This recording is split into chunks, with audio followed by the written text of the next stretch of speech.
Hey, friend, welcome back to the Earn Your Title podcast. My name is Danny Dumas, and today I'm excited because we're going to be talking about something that is very important. In life, you think about really important decisions and you think about really important financial decisions. And a lot of times when I think of like, what's your biggest purchase? It's your house. But when I think about the biggest financial decision you're going to make, it's probably what career you're going to go into. And in today's day and age, in order to get a career, you probably have to get an education. To get an education, you have to pay for it. And so I have my friend Lee on from College Shark, and she's going to help us figure out, how to get to college, what's the right college to go to, and we're actually going to do it in reference to my son Levi, who's going to be a senior. So Lee, before we get started with that, could you introduce yourself and kind of tell us what you do? Yes, of course. Hi, everybody. My name is Lee Norwood, and I'm an independent educational consultant. What does that mean? It means people typically pay me to guide them and their student through the college application process, and we try to base it on fit. So, is that fit academic? Is that fit social, geographical? And what's the most important to me is financial. I personally don't think anyone should pay full price for college. So, I'm limited in how many one-on-one kids I can help. So we've created a do-it-yourself program called collegesharks.com. But today, I'm super excited to talk about Levi because you're right in my wheelhouse. First of all, I'm going to tell everybody that if they want to know when to start the college process, I'm going to tell you probably yesterday. I love getting kids the summer after sophomore year because you can't put the toothpaste back in the tube, help guide them making some decisions. But we've got Levi right on the cusp of going into senior year, and that is go time. So I am really excited to help you. And I've been doing this for about 7 years. I love it. And I think I save family relationships because people don't argue. I deal with facts. That's awesome. So I'll present to you Levi's like conundrum. Got it. He is a okay student. He's middle of the road. He's taking a college class this summer to help get his GPA up. He's going to a local community college. He currently doesn't know what he wants to do. He's a creative person. He's into like at our church. He helps with social media and taking pictures. So I feel like it's probably something along those lines. He doesn't probably want to work in an office and do the same thing every day, but he just doesn't know what to do next. And I'm a big believer in education, but I also believe that it doesn't necessarily have to be college.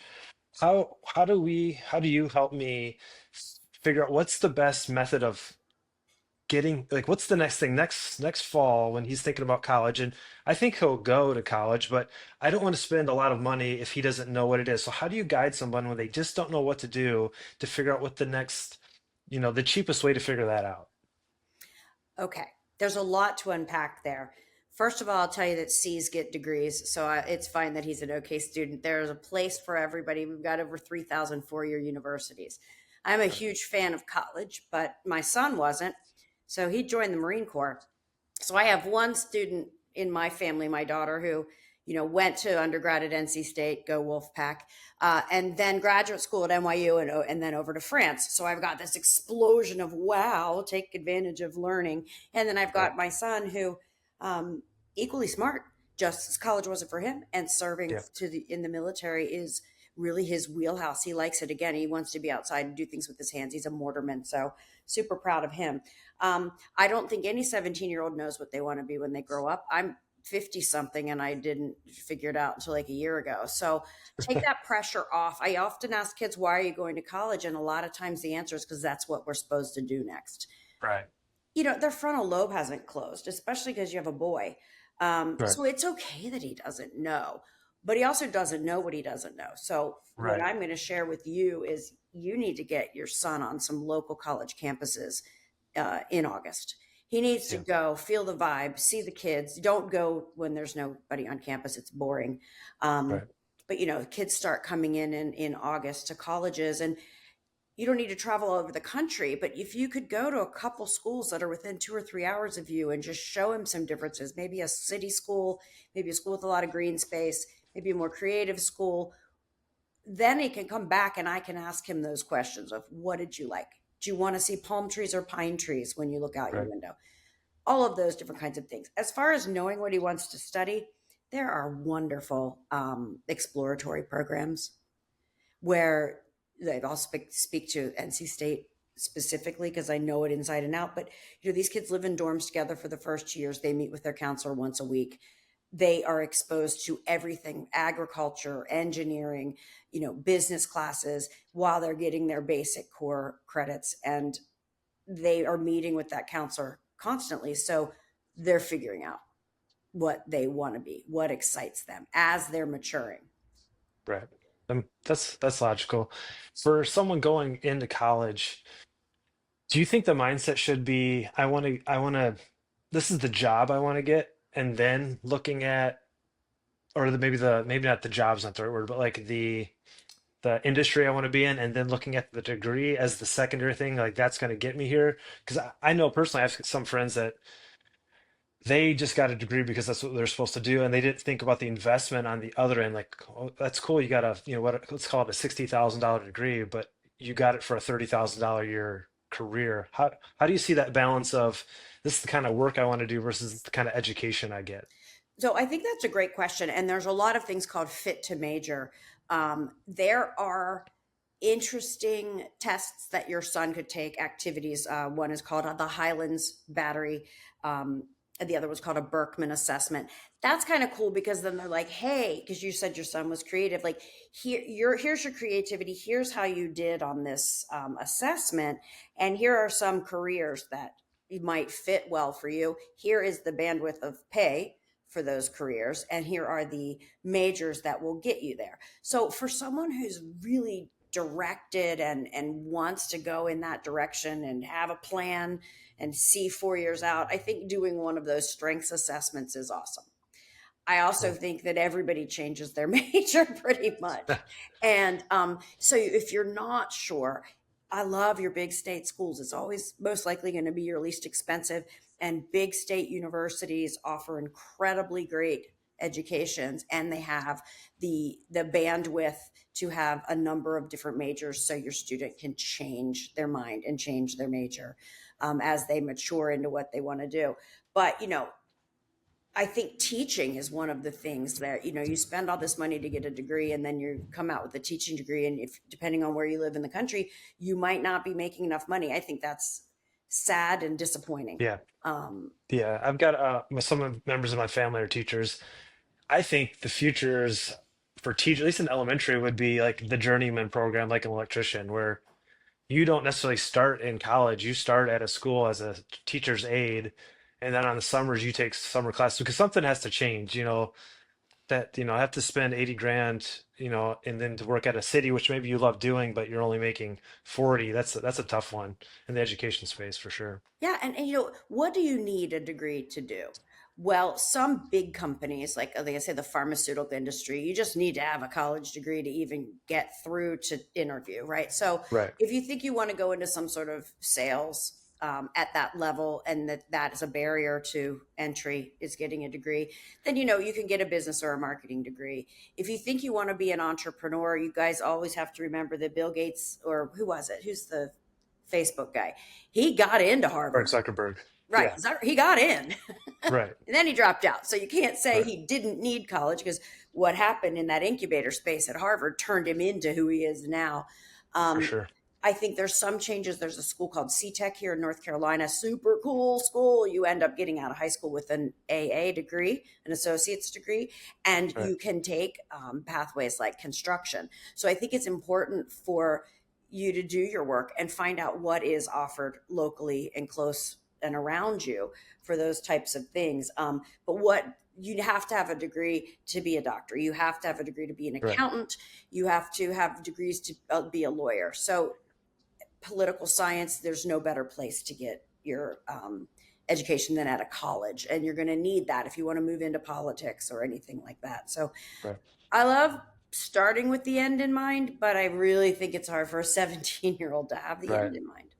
No, that's logical. So let's say Levi, he doesn't know what he wants to do, but he wants to explore what he wants to do through the realm of going to college. He's 17, and I don't just I've told him that he is welcome to live at my house as long as he wants. I will feed him, provide for him, but he's going to be paying for his own college.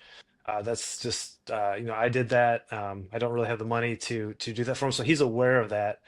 how do we help him afford it? Like, what is the pathways to getting um, to a university or maybe like for us in Michigan, they just passed a law this year, or not a law, but so there's funding for 2 years of free community college for the entire state. So he's got that to kind of dip his toes in. But how do we get him to a 4 year, let's call it University of Michigan, for as affordable as possible? What's the pathway towards that?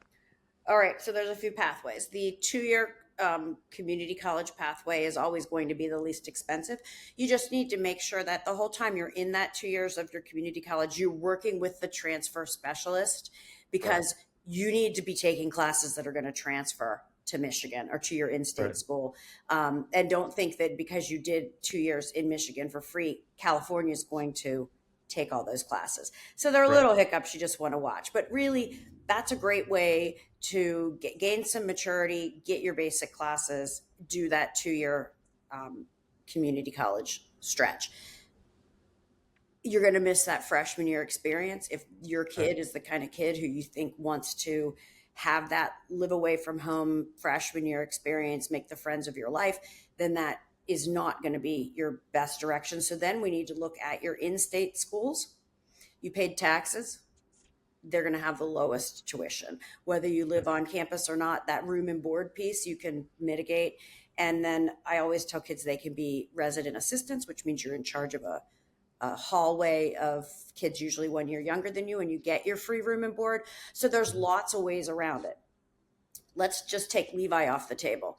Let's Okay. just say there's a student with a really extremely high grades and really high test scores or test scores above 1250. I didn't ask you what Levi's were, so we're not comparing him. There's Right. a thing called merit aid, and that is a discount off of tuition because a college wants to attract you as a student. So, what do you think the number one thing is that a college looks at when they look at your kid's application, Danny? I have no idea, but I would say probably test scores and community involvement, maybe the top two. All right. So the first thing they're going to look at is your transcript. What did your high school offer and what classes did you take? If your high school offers through calculus and you want to go into something, a school like Michigan, you need to Mhm. have pushed the curriculum. So they want to see, did you take advantage of what your high school offered? Then they look at your unweighted GPA. Your weighted GPA just gives you bragging rights and class rank. But in colleges, they're going to level the playing field because the private school down the street might not have the APs that you had, or there might be an IB program, and they're all weighted differently. So they take an unweighted GPA. Then they're going to look at Could you test could scores. you explain unweighted GPA? Yeah, yeah. So typically, we grew up A, B, C, D on a 4.0 scale. If you have an honors class, they bump it to a 5.0, a 4.5 scale.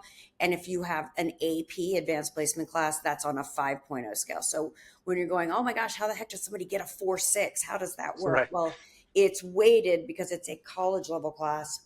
At the end of the year of your AP class, you take an AP exam. And that exam, if you get a 4 or 5, sometimes a 3, it's on a scale of 1 to 5, that translates to college credit. So some people are like, oh, it's a racket. I'm not going to pay the money to take the exam. No, do pay the money and take the Right. exam because that $90 might get you 3 credits at Michigan, and 3 credits at Michigan is way more than $90. Yeah, for sure. So that's weighted and unweighted, but you're limited by whether your school offers it or not. So colleges need to look at just your flat 4.0. And then testing is back. Uh, Test scores went away during COVID because kids couldn't get to places Right. to test. And some schools will be test optional. University of Chicago has been test optional forever, but 70 some percent of their kids that get in still test. So Yeah. it shows college readiness. You want to practice for that PSAT. Don't let your kid tell you it's not important. It doesn't matter. It's a benchmark and they should be taking it. It'll Hmm. also tell them where they have some learning gaps. They need to be through Algebra 2 for the math to really make sense. But so those three things don't tell me if your kid's nice or organized or involved. Those are just what classes did you take and how'd you do. Right. After those three, then we talk about your essay, your personal voice, your activity, leadership in a few activities. Don't run around trying to do 20 things. Do 3 things well, often and long term. Hmm. Then you've got some teacher recommendations that some schools are looking at, and then you've got your, your unique differences. Like they need a piccolo player, and guess who plays piccolo? My kid. Boom, that's like a special thing.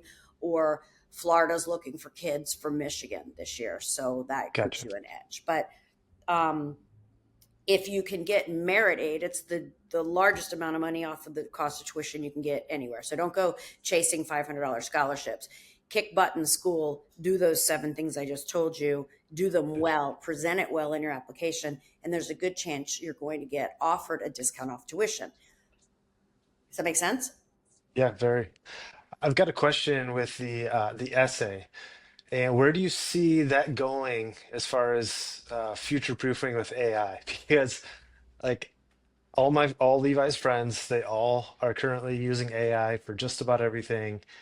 What do you think is going to distinguish? Do you think that's going to go away in the future because they're going to get some amazingly written, essays on how great they did written by AI, or do you think it's going to be just that they're telling them the things like the quality of the writing is probably not going to matter as much as the score or the content?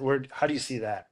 So that's a great question, and we're right in the middle of it. First of all, AI is a tool just like the World Wide Web was. We're going to deal with it, we're Right. going to move forward, and we're going to maximize it. So we need to meet kids where they are, right? You don't need to write a resume anymore. ChatGPT will write it for you.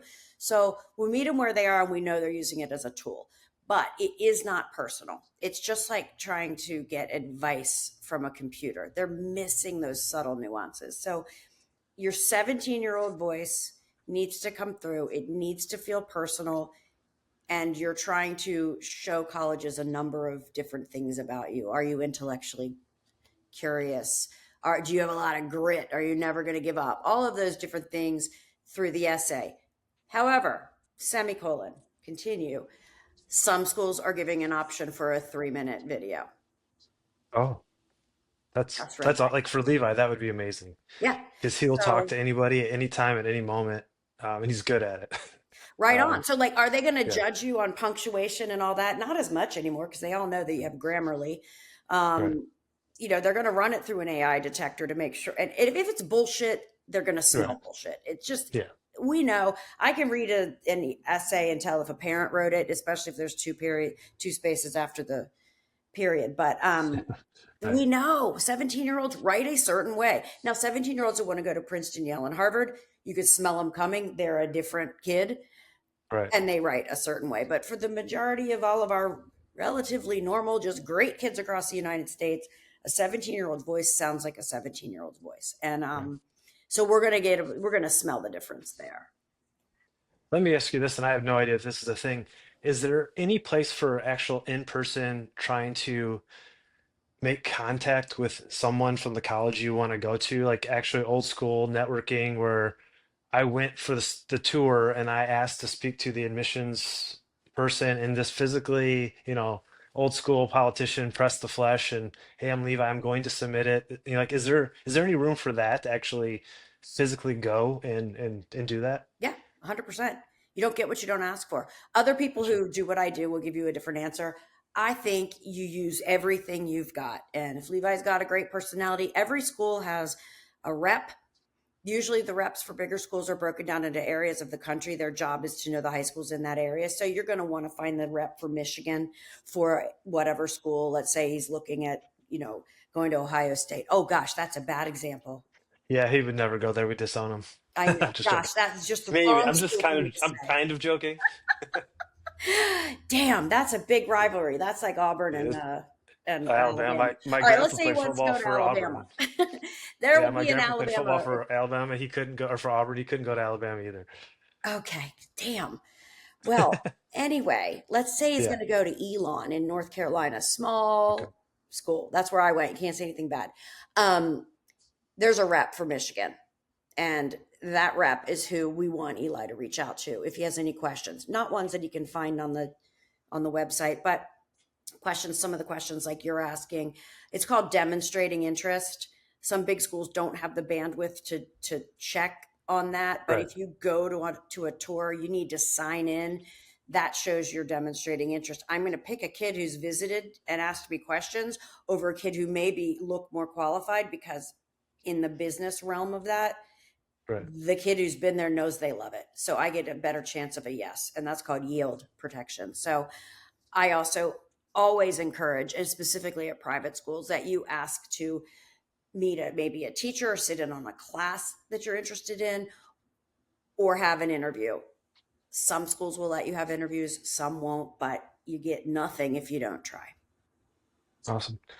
So that's the merit-based scholarship. I had one question. I went to reach out to my social media, and actually, I work at a college. I work at a community college. I teach at the fire academy, so it's slightly. I'm not necessarily in the academic space, people taking normal classes, but the secretary, I asked her, I'm like, what are people asking? When it comes to funding, there's grants, scholarships. There was one more, grant scholarships Merit and aid, merit aid. Could you break down the difference between that and how those apply to each student? 100%. So merit aid is the merit that you bring to the table. You show that through the college application. You can go on any site, go into the admissions portal and write in merit aid. Some schools have a grid. You have, if you get in, you have this grade and this test score, we give you this much money.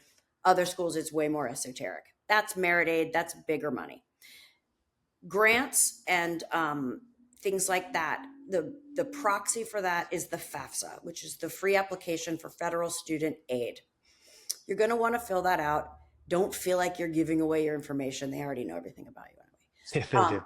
You're going to fill that out. It typically opens in October. You're going to get a number. So the you connect it right to your tax returns. So it's much easier to fill out now. They've made it a lot shorter, and you'll get a student aid index back.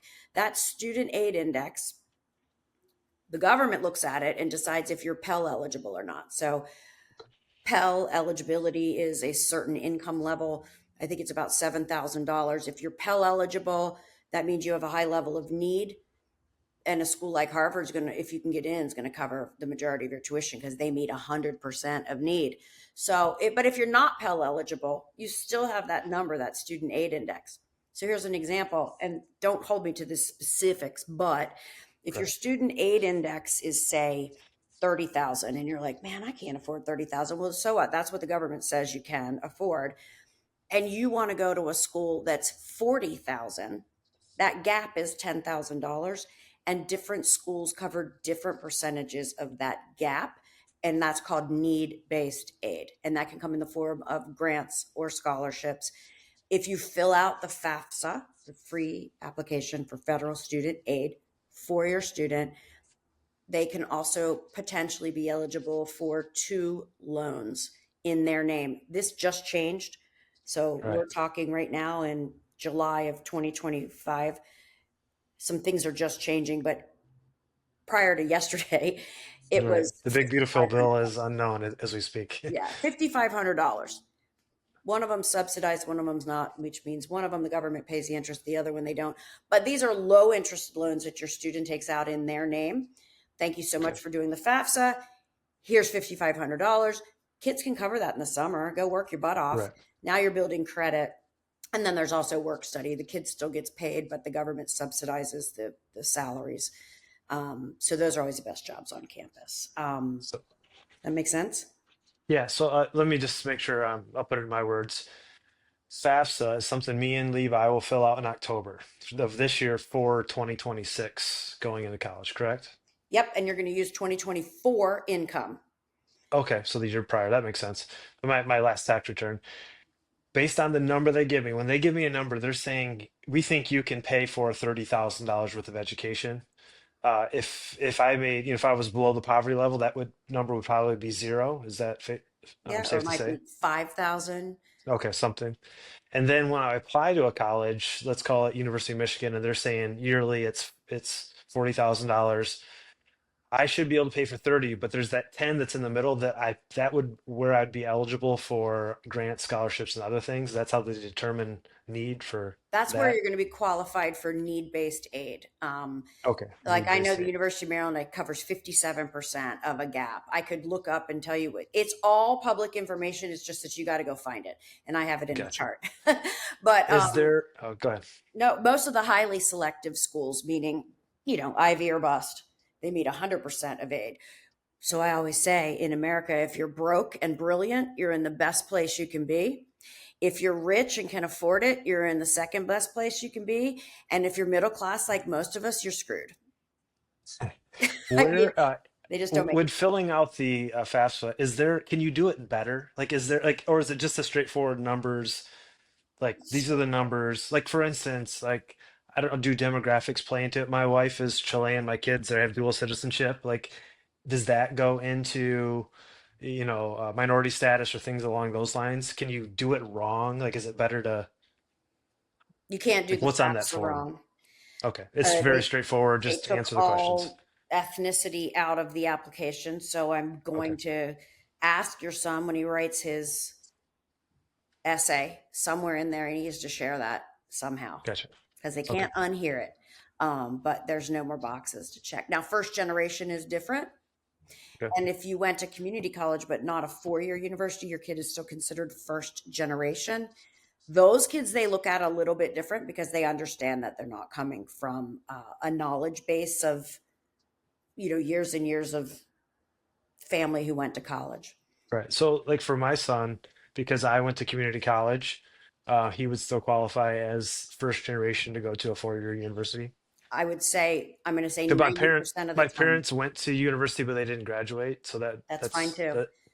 You Gotcha. want to read the Awesome. fine print because somebody Yeah. Right. listening will find the one school that that's not true about. But yes, your student is a first gen. You need to make sure that that's clear. There are questions on it's called the common application. It's the one main application most kids fill out that then goes to every school where they're applying for the most part. I had someone reach out with a question. Is there a time where applying to college is free, like certain parts of the year? Because I know sometimes there's application fees that to actually apply to the college. I'm assuming that's a weeding out process. Is there certain times where you don't have to pay an application fee, where it would be beneficial to maybe, apply to your top 10 colleges, but not have to pay $100 per application? I think that's a great reason to call your admissions rep at each school. They do have things called fee waivers. Sometimes because you went and visited, they'll give you a fee waiver. Okay, Sometimes because you're Pell eligible, you'll get a fee waiver. But those other like key times when you can apply, usually those are schools that have rolling admissions, but that's a school by school thing and a great reason to call your admissions rep. gotcha. That makes sense. So it's not a standard across the board, but each college probably has some mechanism so you don't have to pay for an application process. They usually do, and whether or not you qualify for that is a different story. Gotcha. So we've talked about merit-based aid. We've talked about filling out your FAFSA financial aid. What is your take on like the scholarship route? Because I subscribe to a scholarship website. I don't remember what it was, and probably weekly. They're just posting stuff, and some of them are very small and big. What is your take on doing that, on filling out this application so that my kid can get the most amount of quote unquote free money? I think that there's a lot of different stances on this, and I'm going to suggest that y'all go to my YouTube channel called At College Sharks on YouTube because I meet with a guy who runs a scholarship website and we have a discussion and we agree and disagree on different things. And that's just there for you to go and watch. I'll send it to you. Maybe you could put it in the show notes. Yeah, for sure. Personally, I know the biggest amount of money you'll ever get towards the cost of tuition is going to be merit aid. So that's going to be putting the right schools on your list and putting out a kick-ass application and doing well on your test scores and GPA. That's where you're Gotcha. going to get tens of thousands, right? Right. You're going to get 500 here, 200 there through scholarships. That is a great use of time once you've figured out where the heck you want to go and you've put your best foot forward. That's when I don't do outside scholarships with kids because I say the juice isn't worth the squeeze because I'm getting a Yeah. lot of more juice. But after that, yeah, go and try them. But you have to be careful. Some sites are lumping scholarships together and just make sure you're on the right sites. I like Right. Going Mary. And I like Dave, the scholarship guy. That's who I do my talk with. So You it's said not a Dave, bad the use of scholarship time. guy? Mhm. Okay.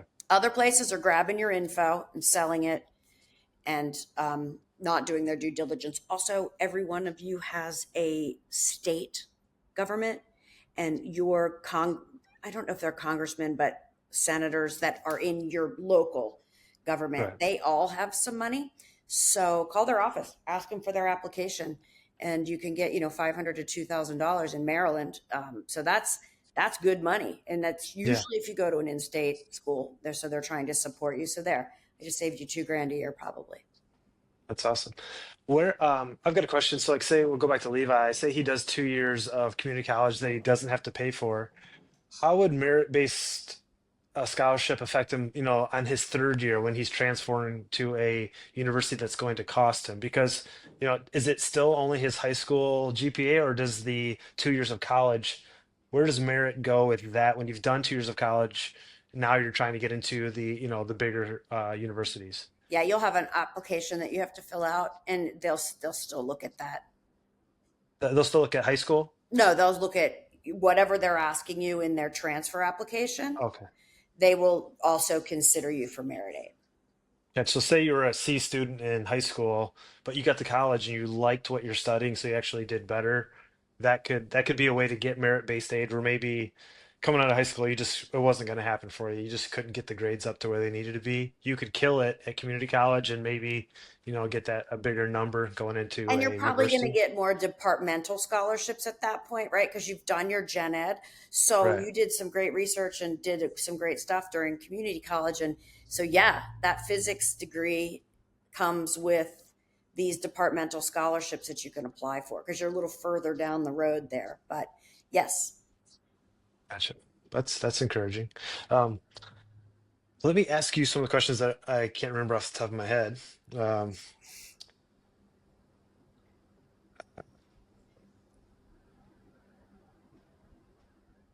is Maybe one was maybe also discuss what a FERPA is, and that the students are going to have in charge of handling their own business when they're at school.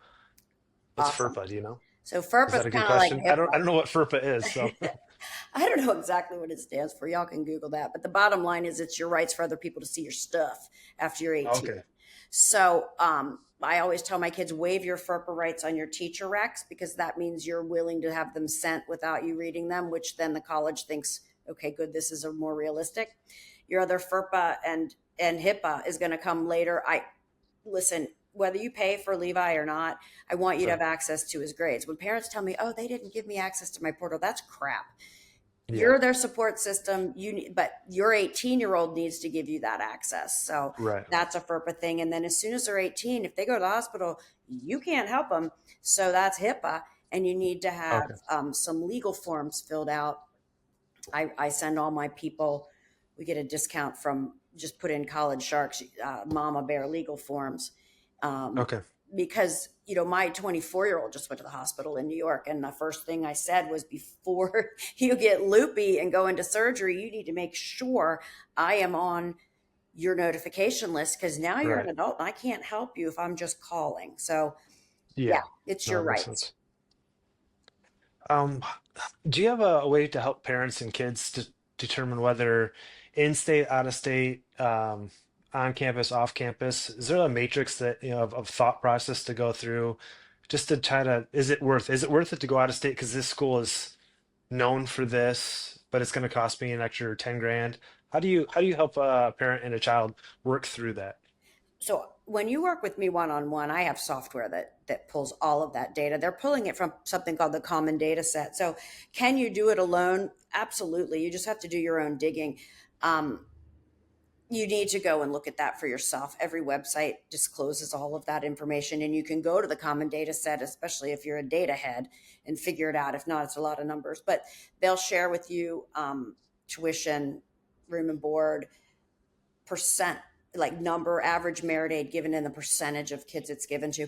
All of that is just in my software that I use, and you Gotcha. might be able to use it. Look at Naviance, whatever your school uses, Naviance, Score, Maya Learning. Kids forget to tell their parents that the high school has that. It's in there because you've got Gotcha. to pick your colleges so your teachers know where to send the recommendations. Okay. So I'm tripping over myself with this answer. I'm going to rewind and say, use what your high school system is. Okay. That's fair. Um, one other question is, which degrees have a higher job landing and income success rate? So are you seeing trends right now in college where people are going to college in certain areas and they're coming out with better jobs? Yeah. Where have you, where's that going? Computer science, engineering, medical, anything with math. I tell my kids who like math, if you don't know what you want to do, major in math. You win all day long. Um, there's a guy on TikTok I reposted. He actually breaks it down even more because I'm just working with the kids when they're 17. So I know they're going to change their mind as they go. Yeah, But absolutely, anything in finance, they're going to do better. that's fair. Engineering. One question, this I thought this was good from Lena. How do divorced parents affect the FAFSA filing? Well, Lena, 5 or 6 years ago, you could have shown one person's income, right? But if you get, so you've got a couple that's divorced, the rules have just changed. Whoever financially supports the student the most, that's who fills out the FAFSA. And if you're remarried, that's you and your person together, that you are that family. So the FAFSA is always filled out from the point of view of the student. Remember that. You don't want them to think your student makes $60,000 a year. Right. So make sure you're looking at it from the right point of view. But divorce used to be a great way to pay less for college, and they've kind of squashed that. Gotcha. One last question is, so kind of we're summarizing it up, and then I'll let you tell us kind of what the college sharks will do to help us. But so we've got all the merit we can get, right? And let's say for my son, he's going to have to pay for this. So he has come up short on merit-based aid scholarships, so now he needs extra money. Loans. Could you give us your take on college loans, the best place to get them, the things to worry about, the things to think about? What is your take on college loans? So sometimes a school will put together a financial package and it looks like they're giving you money and they're not. They're just giving you a parent plus loan. Steer clear. They didn't ask for a credit check. They're offering you a parent plus loan. And what you don't see is every single time you take a disbursement, they get you with a heavy charge. So you've got all these parents going, oh, we'll figure this out later. Right. Don't do that. Home equity loans are sometimes a way to go. You know, you said Levi has to pay on his own. He'll be older then. So hopefully he's developed some credit and he can go to a bank or look online. That's not my expertise. Uh, Okay. so I don't want to drive you the wrong. I'm just going to tell you parent plus loans. Yikes. Well, that is fair. Stay away from Parent Plus loans. And I've got lots of friends, including some family members, that still have loans to be paid off. So, me and my son we've had an active conversation on how could he afford it, working through the summer. Like my hope for him would be if he does the community college route, and he's still up in the air on what that's going to look like, but get some skills inside of community college. So in the summer, you're not making minimum wage, you're making $20 an hour with a skill that's going to get you towards the next level so that you could go to, a university when you wanted to. So we're hoping to do as much as we can debt free, which is probably everyone's goal, but we'll see how that works out. So you have College Sharks. This is an online. Explain to what that is, and then how me and Levi could get like what that would look like for us going through your process of the thing that you're offering. So College Sharks is a do it yourself. So we drop bite-sized chunks of really exciting video content each month. So you know what to do and when to do it. We're not going to overwhelm you with stuff that's not due until September. We'll give you a 2 year timeline.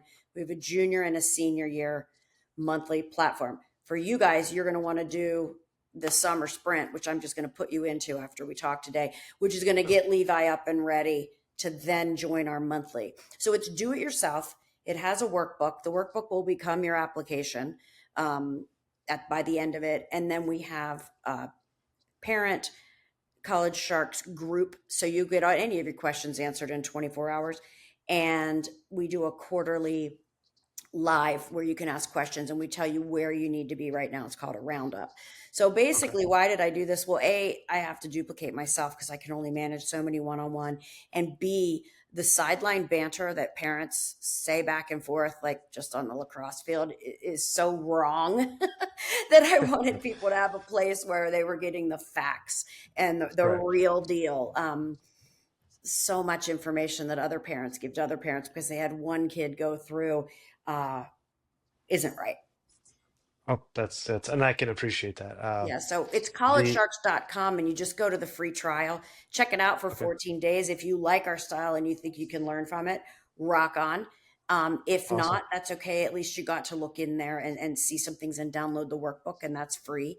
And if you follow me on any of my social media, I just give out a lot of free reminders and information and stuff. So you're not just out there floundering, because so many people are out there floundering, and you don't need to I, pay full price for college. yeah, I totally believe you because you're like thinking about it to me. I don't want to use the word overwhelmed because I think a lot of people use that a lot, but is a lot. And like going back to my first statement, it's a really big decision. Like it sets the trajectory of your life. I mean, picking the college could be where you find your spouse in the future. Like there's so many things that are important about getting this part right. And, like you said, their frontal lobes are not fully developed. So as parents, we obviously want to be filling in the lobe. Yeah. And I think that's important. As we wrap up, Lee, is there anything I didn't ask you that I should have, or anything else you'd like to share with the guys? I just want to share that, private schools have way more money to give, way more bandwidth to discount tuition. So don't get afraid from their sticker price. They have a lot of ability to come down. So they're going to start at a higher price and they're going to give more away. State schools are strapped, but that's usually going to be your best deal. And yeah, I'm here to answer any questions. College Sharks are here for you. We love it and we love getting feedback. And worst case, just join our College Sharks group and you'll just learn, you'll learn through osmosis. But I want everybody to know you don't have to go to college to be successful. But if you're going to go to college, get in and out in 4 years and put it to work. Awesome, Lee. Well, thank you very much. Guys, if you've enjoyed this podcast, leave me a review. I'd love to see what that says. Again, my name is Danny Dumas, and this is the Earn Your Title podcast, and I'll talk to you later.